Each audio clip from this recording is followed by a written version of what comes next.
Hey guys!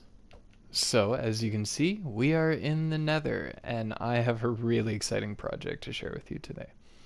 So, a while ago, I saw a video from Mumbo Jumbo where he made a Basalt Bridge machine, a series of flying machines that generated basalt and then formed itself into a bridge to cross lava lakes. It's a ton more effort than just bridging, but it's so much cooler. So, uh, I've tried making this with flying machines in the past, and if you know Bedrock, you know flying machines are, yeah, a bit of a no-go. But I was just recently watching a Silent Whisperer stream, awesome Bedrock creator, and I'm sure you've heard of him. And he actually used one flying machine to power several components, almost just using it like an engine. And I saw that, got inspired, and decided to hop back into trying this. It's been quite a while since I've given it a go, but here's the result. So, let's start off with the very basic. If you don't know, by placing soul soil below lava, whether it's flowing or a source block, and a form of ice along the top, it generates basalt. So I didn't place this here, but when this gets moved forward, these two layers sandwiching the lava will form basalt. And we have 6 wide. So this is the progression of that 6 wide basalt. It will start off as a platform, then we'll take these blocks and pull them up or push them up one block, pull them up one more time, once more again, and then push them together to form a roof. Then we take these blocks along the outside, push them inward once, and upwards once. And that's how we will get our final tunnel design. I went with this design because I have 6 blocks to work with right now. It allows me a roof, so gas aren't a problem. It gives me walls, so I can't jump into lava, but still lets me see the beautiful biomes as we pass them. So that's the general progression that we'll be doing. But before I kickstart this machine and give it another test, I want to talk about flying machines a little bit first. So, flying machines in Bedrock Edition are absolutely possible. One flying machine by itself is quite reliable. You can make them two-way directional, so when this one reaches its stopping point there, I will send it back the other way so you can see. But they are fairly reliable. The problem comes when you introduce multiple flying machines and trigger them at the same time. For some reason, whether it's relating to the update order and how things are prioritized in the game, I honestly don't know. I am not smart enough to grasp it, but what we have here is 2 flying machines, one slime, one honey, so that they don't stick together. And when I place a redstone block here, both of these pistons will receive a redstone signal at the exact same time. Both of them will extend at the exact same time. And both of these observers, in theory, will be triggered at exactly the same time. So let's give it a shot. Pistons extend, observers detect, and off it goes. 2 flying machines, fairly reliable. But the problem comes when you are activating even more. So right here I have 6 flying machines all side by side. Nothing should stick together. But the problem comes with if one of these flying machine takes off even just a tick faster than this one, the slime blocks are going to stick to the pistons. The honey blocks are going to stick to all the other mechanics, and it will break each and every one of these flying machines I've so meticulously laid out. So there are issues with flying machines in Bedrock Edition, and the more you use, the less likely it is to actually function as intended. As you can see, things did not fly off at the same timing, even though they received their signal at exactly the same time. And everything breaks. It is a headache. So when I was trying to do this before and using 6, 7, 10, whatever flying machines, things weren't receiving their signal at the same time, they weren't firing at the same time, and each and every time it caused the machine to break.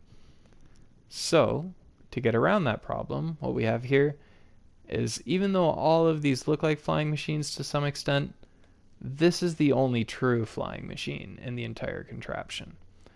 But what it's doing is working as an engine for each part. So when this flying machine moves, this observer is going to send an output to this piston, which will then push this forward one, the next one in the series. When this gets pushed forward, the observer will detect it moved, send an output, and extend this piston, pushing the next section forward.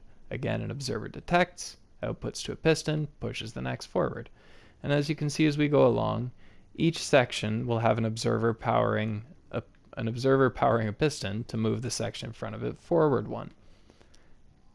So none of these are capable of flying individually. I can power this piston, it's not going to do anything. I can power this piston, it's not going to do anything.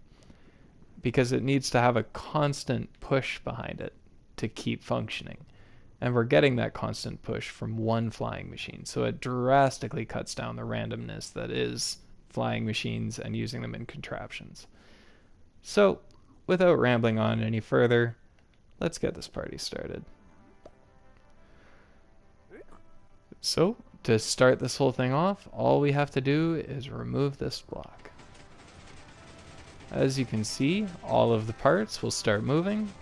Up front we have basalt generated, then these pistons will pull a block up, these pistons will pull it up once more, these pistons will pull it up once more, push it together. The next to happen, these pistons will push those outer blocks in, and these pistons will push it up, forming our final bridge design. So in theory, this will go on forever, as long as I stay close to the flying machine and it doesn't cross into any unrendered chunks, which seems to have been the case. Something has broken along the way, and unfortunately that's just the nature of flying machines. I'll be honest and say this is about the 10th time I've tried recording this, and I've had some attempts where this will go all the way across. But I've had some where it only goes 2 blocks and stops, some where it goes 30 blocks and stops. The way that I have found is best to make it go again is to actually force this flying machine to move back a block by triggering this front observer. Make sure I'm in line. There we go, that'll cause it to move back a block. Then I can remove this stop block and trigger the back observer. Just like that, and now it should keep going forward.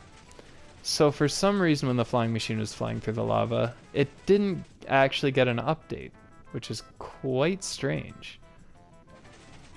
That wasn't actually it breaking, that's just a lot of lag, because I've got a lot of pistons moving, and it's a copy of a world that I haven't fully rendered in yet. But you get the idea. This, in theory, will go absolutely forever.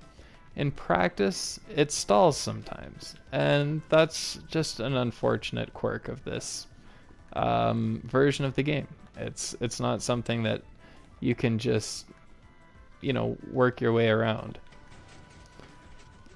It is absolutely unavoidable. But at any rate, I just like to know things work in theory. Honestly, to me that's just a win right there. It doesn't have to actually function for long to show that it should work. And the only limitation, again, this is stalled by just things unloading, lag, but oh, see that time for some reason this back observer didn't receive an update. Front observer did. It's quite an odd thing. And sometimes I really wish I could be on Java Edition, but I just love that there's nothing that they can do that we can't. There's let me actually get this thing started again. Although there are some things that are significantly easier, some things that are significantly more consistent. There we go. So as I was saying, in Java Edition, flying machines work far more consistently, but it isn't worth my time to just be jealous of what I don't have. The important thing is to work with what I do have, and to make the best that I can. I've tested each individual part of this machine and it functions flawlessly. The problem comes from lag, from glitches, from some issues just inherent in running Bedrock on an old console that's already a little broken. But as you can see, we're up and running once again, and our bridge is working beautifully. You can just follow along. I personally just like to walk and enjoy looking at the beautiful biomes that we have now in the Nether. On my left I've got a crimson, on my right I got a warped. And all around me is this massive lava lake. I didn't look for world specifically, I didn't look around for long, I just found a lava pool and followed it. So I'm not going to bother starting this thing up again because we would have stopped about there anyway. But as you can see, this has been just a lot of fun. In the future, I'm going to keep working with these a little bit. I'd love to see what I can do with 8 blocks, with 12 blocks, with whatever. You know, I want to see just how cool of a bridge I can possibly make. Because as much as I love this design, it's a bit simple. I want it to look pretty. I want it to look fancy. So maybe in the future we'll do something a little cooler. But for now, I am really happy with this machine. It's not perfect. It's got some quirks. It's got some issues. But my goodness, it was fun to make. And I hope you guys really enjoyed seeing it and seeing a bit more about, I guess, some of the issues that Bedrock has. Because ideally, these things would be fixed. But in reality, we work with what we have. And that's the important part. To have fun and enjoy working with the tools that we have. So anyway, I have been Kobe. I really appreciate you guys watching. And one more time, let's just bob along to some other side.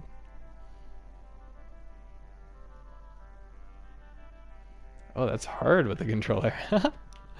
Alright, thanks for tuning in, guys. Love you all, and I hope you have a great night.